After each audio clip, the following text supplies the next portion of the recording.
Toga, toga, toga, toga, toga, toga, toga, toga, toga,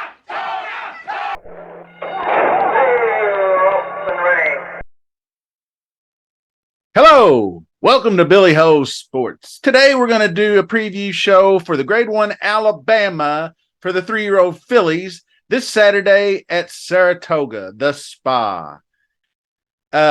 Later on in the week, we'll have past performances for the field and all that stuff. But today we just want to get a look at some race replays and see what kind of running styles we're working with.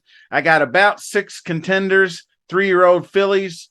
Be on the lookout for more summer stakes. I got the schedule out. So look out for that on the road to this fall's Breeders' Cup.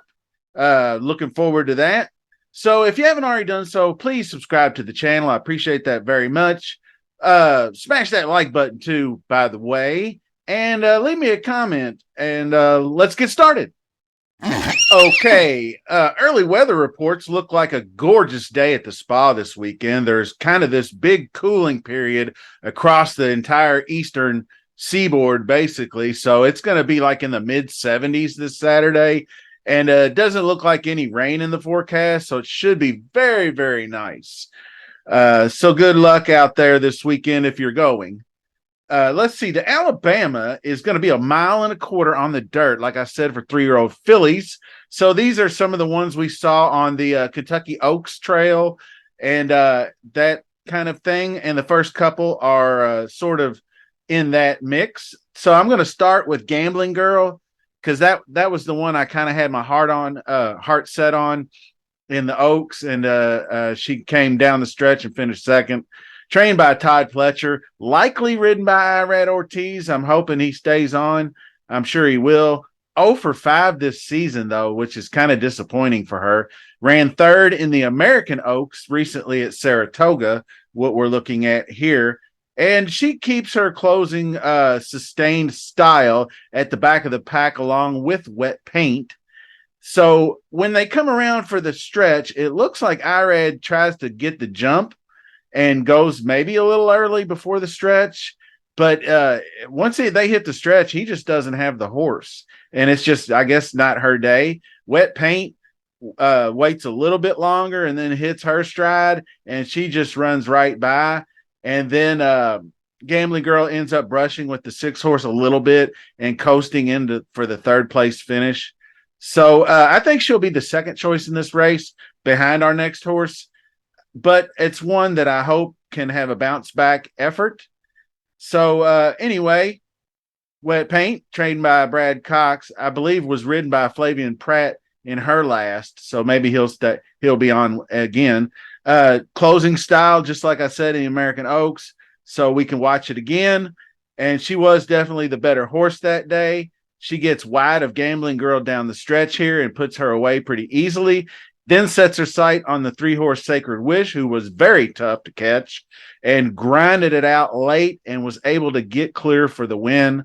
So I think Wet Paint will be your top choice. And both of these first 2 horses will be showing that sustained closing style of pace, which, if the pace is right, could set up well. But there are some others in here that might use the pace to their advantage. Number 3, Taxed, is next, trained by Randy Morris. Had a strong closing effort to finish second in the Indiana Oaks behind Defining Purpose, who we'll talk about next.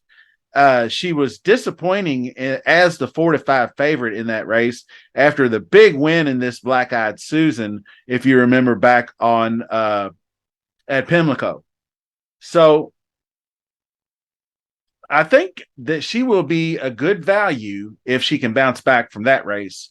So I'll be looking forward to seeing what the morning line odds are for her. Defining Purpose is the one who won the Indiana Oaks and also was on the Oaks Trail, but didn't make the Oaks. Trained by Kenny McPeak. She made her big splash in the Grade 1 Ashland, winning at 20-1 odds over the favorite Apple Cart. She recently just won this Indiana Oaks, like I said, using her early. She uses this early pressing style where she just, and I like it, where they sit right off the hip of the leader in second and track, and then makes the move to take the lead down the stretch. And she does another good job of holding off Taxed in the Indiana Oaks. So a definite horse in the mix. I would say the third choice, maybe. It kind of appears that way to me. The next one we want to talk about is Julia Shining, and she is trained by Todd Pletcher. She's been off for 4 months since finishing third in that Grade 1 Ashland I was talking about that was won by Defining Purpose. She stalked the pace in that race and made a nice closing effort to get to the show money. Daughter of Curlin, so you know she's a grinder. She has been working at Saratoga for the past 6 weeks in preparation for this race. So I have a good feeling Todd Pletcher will have her ready. The last one I want to talk about is Sabra Tuff, trained by Dallas Stewart. She's 0 for 3 this year with just one career win, which oddly enough came in her very first ever race. So she won her first race and has not won really since. And most of them not really hitting the board all that often either. Recently ran fourth in an allowance race at Saratoga that I'm not even going to show you. She did compete against Wet Paint in the Monomoy Girl, which I will show you at Ellis. She finished DFL.